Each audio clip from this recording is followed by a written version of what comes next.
Aku yakin pasti banyak dari kalian yang udah pernah dengar tentang Slenderman. Atau mungkin kalian udah pernah lihat foto-foto atau video-video yang menampilkan sosok seperti ini. Nah, ada beberapa komentar di video-video sebelumnya yang nge-request untuk ngebahas urban legend yang satu ini. Dan setelah aku baca-baca, ternyata sangat menarik, Pak. Dari Slenderman ini kita bisa melihat bagaimana sebuah urban legend itu tercipta. Jadi kita bakal bahas Slenderman secara lengkap sampai ke asal-usulnya. Oke? Apakah kalian pernah mendengar sosok hantu bernama Slenderman? Itu adalah urban legend yang sangat terkenal di seluruh dunia. Slenderman can manifest in a variety of forms. Certain accounts speak of a hypnotic power that renders his victims helpless to stop themselves from...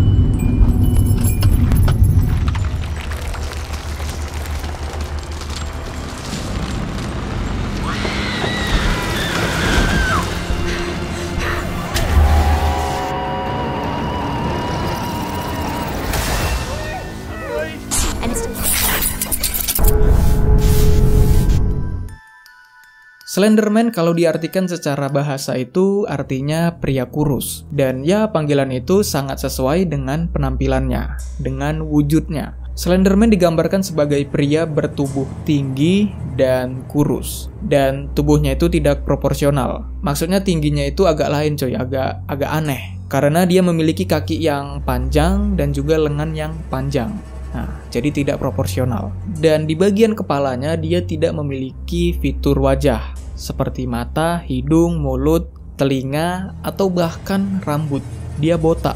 Slenderman juga berkulit pucat tidak wajar dan mengenakan setelan hitam. Jadi ya dia terlihat seperti orang yang berkecukupan memang. Dan pakaiannya itu sangat familiar dengan era modern. Dan kalau dilihat dari warna pakaiannya, itu kan warnanya hitam.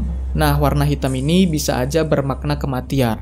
Dan pakaian dengan warna hitam kan juga sering dipakai di pemakaman. Jadi dari warna itu kita tahu kalau Slenderman dekat dengan kematian. Dan hal yang membuat dia lebih terlihat seperti monster adalah dia bisa menumbuhkan tentakel dari punggungnya.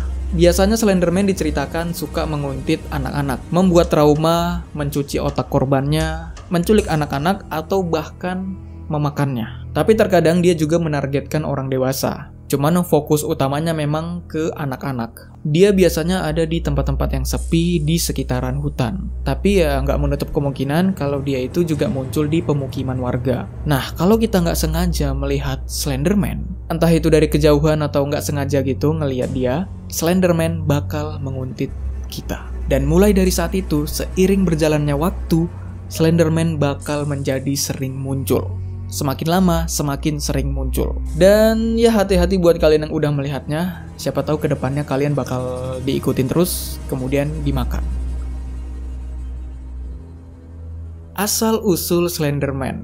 Ya, asal-usul dari urban legend ini cukup menarik karena dia berbeda dari urban legend yang udah pernah kita bahas sebelumnya. Kalau urban legend yang kita bahas sebelum-sebelumnya itu, banyak yang asal-usulnya tidak diketahui. Kayak siapa yang pertama kali menceritakan ini, bagaimana datangnya cerita seperti ini, siapa nama yang bikin urban legendnya, kapan dibuatnya, itu tidak diketahui, ya kan? Nah, untuk Slenderman kali ini berbeda, Pak.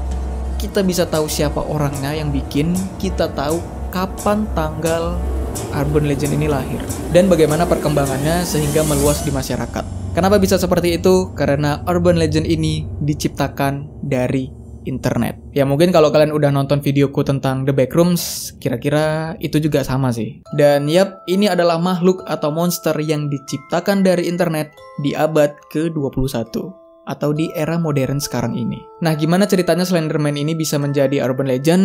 Ya, simak terus sampai habis, oke? Jadi pada tanggal 8 Juni 2009, di sebuah website yang namanya Something Awful, ini forum online gitu, dan di tanggal tersebut dibikinlah sebuah challenge. Challenge-nya apa? Challenge-nya adalah edit foto manipulasi Photoshop. Nah, tantangannya adalah mengubah foto biasa menjadi foto yang menyeramkan dengan teknik editing Photoshop. Dan ya, aplikasinya menggunakan aplikasi Adobe Photoshop. Nah, itu kan challenge-nya diposting di tanggal 8 Juni. Pada tanggal 10 Juni, 2 hari setelah post challenge itu, ada akun yang bernama Victor Search, yang mana nama asli dari akun tersebut adalah Eric Knudsen. Nah, dia mengirim 2 editan fotonya untuk ikut challenge tersebut. Foto yang pertama menunjukkan kayak ada sekelompok anak muda yang rada kecewa karena dibubarin sama pria yang bertubuh tinggi, yaitu Slenderman. Captionnya juga ditulis oleh Victor. Intinya di situ tertulis mereka sebenarnya nggak pengen pergi, cuman ngelihat orang itu diem aja dan tangannya yang terulur panjang itu membuat mereka menjadi ngeri. Terus di foto yang kedua menampilkan foto di taman bermain dengan sejumlah anak-anak yang sedang bermain. Tapi nggak jauh dari sana, tepat di bawah pohon, terlihat sosok pria bertubuh kurus tinggi, tidak memiliki wajah, atau lebih tepatnya wajahnya itu nggak kelihatan ya, karena resolusi fotonya juga, tapi dia mempunyai tentakel. Dan yang bikin foto ini menjadi lebih menarik adalah di captionnya, Pak. Intinya adalah foto ini adalah salah satu dari 2 foto yang berhasil diselamatkan dari kebakaran perpustakaan kota Stirling. Jadi ada 2 foto sebenarnya, cuman hanya foto yang diposting ini aja yang berhasil diselamatkan. Foto yang satu lagi mungkin hangus kebakar. Foto ini diambil pada hari yang sama di mana 14 anak menghilang. Jadi di hari itu foto ini diambil, di hari itu juga ada laporan 14 anak yang menghilang. Cuman seminggu setelahnya terjadi kebakaran di perpustakaan itu. Dan untungnya foto ini tidak hangus terbakar. Dan ya pihak yang berwenang menyita foto ini untuk dijadikan barang bukti, atau juga untuk membantu penyelidikan. Cerita yang cukup menarik untuk melatar belakangi foto ini. Dan nama Slenderman itu juga berasal dari foto ini. Dan ya, dalam satu malam, foto ini menjadi perbincangan banyak orang. Slenderman jadi viral. Banyak banget orang-orang yang ngebahas. Ya mereka tahu, orang-orang di forum tersebut tahu kalau ini adalah editan Photoshop ya kan. Ini adalah karya yang dikirim untuk ikutin challenge tersebut. Cuman mereka sangat antusias dengan Slenderman ini. Sehingga banyak yang memposting di forum tersebut yang bercerita tentang Slenderman. Ya mereka menceritakan makhluk Slenderman itu dengan versi mereka sendiri. Dan ya setiap postingan di forum tersebut mendapatkan engagement yang mantep. Orang-orang sangat antusias untuk berkomentar di setiap postingan Slenderman. Dan salah satu postingan yang sangat penting itu adalah postingan dari akun yang bernama Seagars. Di situ dia menceritakan kalau dia bersama dengan teman-temannya sedang melakukan project sebuah film. Lebih tepatnya project series gitu coy, series film lah, series video lah. Tapi sayangnya temannya ini kayak merasa terganggu gitu, sampai dia terlihat kayak stres, kurus, kering, kayak nggak makan gitu. Dan tiba-tiba dari telepon dia bilang untuk menghentikan project tersebut, untuk menghentikan project ini. Dan file-file mentah yang udah mereka rekam sebelumnya itu dihanguskan aja. Tapi tentu nggak dihanguskan sih. Beberapa hari kemudian project yang mereka bikin tersebut itu diupload ke YouTube. Nah, ternyata project film yang mereka buat itu terinspirasi dari Slenderman. Dan ya, series inilah yang bikin pembuat seriesnya itu merasa terganggu atau menjadi stres. Dan di sini bisa kita lihat Slenderman-nya itu bisa mendistorsi audio dan video di sekitarnya. Kalian mungkin tahu beberapa ciri kalau Slenderman itu ada di sekitar kita adalah video atau audio yang sedang kita rekam itu mengalami distorsi. Kayak kita lagi pegang kamera nih, ya kan? Tiba-tiba videonya ngeglitch gitu coy. Sama audionya juga rusak. Nah, itu adalah ciri kalau Slenderman ada di sekitar situ. Nah, ciri-ciri yang seperti itu terinspirasi dari series ini, Pak. Nah, gimana? Dapat nggak bagian menariknya? Jadi, sebuah editan Photoshop bisa mempengaruhi temannya si pembuat series ini. Aku kurang tahu sih apakah temannya ini tahu kalau Slenderman itu cuman editan Photoshop atau enggak. Cuman terlepas dari itu, ya kita bisa melihat bagaimana internet menciptakan monster. Slenderman yang awalnya editan Photoshop sekarang sudah merambah ke dunia nyata.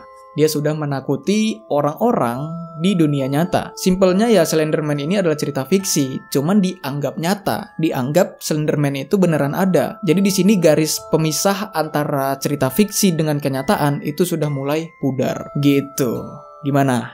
Dapat kan bagian menariknya dari Urban Legend ini? Makanya di sebelumnya tadi aku bilang kalau kita pengen melihat atau mengamati bagaimana Urban Legend itu berkembang, ya kita bisa lihat dari perkembangan Slenderman ini. Bagaimana yang awalnya editan Photoshop berubah menjadi kenyataan dan itu membuat takut orang-orang. Jadi menurut pemikiran gue nih ya, lu punya editan foto yang seram, lu ngarang ceritanya.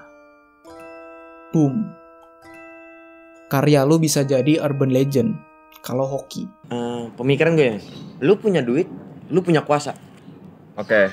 Nah, ada satu kasus lagi yang berkaitan dengan Slenderman. Dan ini lebih parah lagi coy. Dia nggak cuma bikin trauma atau bikin takut korbannya, ini bahkan menyebabkan terjadinya kasus pembunuhan. Jadi ini terjadi pada tanggal 31 Mei 2014. Ada 2 orang anak perempuan yang berusia 12 tahun. Nah, mereka membaca cerita tentang Slenderman. Karena mereka masih kecil, mereka menganggap Slenderman itu ada. Dan mereka itu kayak merasa mereka itu harus menumbalkan seseorang untuk menenangkan Slenderman. Kalau enggak, Slenderman bakal marah dan mereka yang akan jadi korbannya. Dan selain itu, katanya mereka juga akan dijadikan pelayannya Slenderman. Jadi dicarilah satu temannya ya kan yang mau dikorbankan, dapatlah satu kawannya yang perempuan gitu kan. Terus diajak main ke hutan. Nah, jadi kan mereka ini bertiga nih di hutan ya kan. Nah, secara diam-diam 2 bocil yang udah kena pengaruh Slenderman ini menusuk kawannya itu 19 kali boy. Baru dibilang sama kawannya ini, pelaku ini, berbaring gitu kan, biar darahnya nggak cepet keluar. Dan setelah itu mereka akan mencari bantuan. Nah, gitu katanya. Padahal ya sebenarnya si korban itu ditinggal gitu aja di situ. Nah, kemudian korbannya ini berusaha menyeret badannya sampai ke tepi jalan. Di situ dia bertemu dengan orang dewasa. Barulah dia dibawa ke rumah sakit. Dan dia pun dirawat selama berbulan-bulan, tapi sayangnya dia wafat. 2 bocil tadi yang melakukan pembunuhan itu ditangkap oleh polisi dan diinterogasi. Mereka bilang mereka melakukan semua itu untuk menenangkan Slenderman. When Morgan said to you that if we don't do this for Slender, our families and loved ones are going to be killed, do you honestly believe that? Well, yeah, because he could be anywhere from 6 feet to 14 feet tall.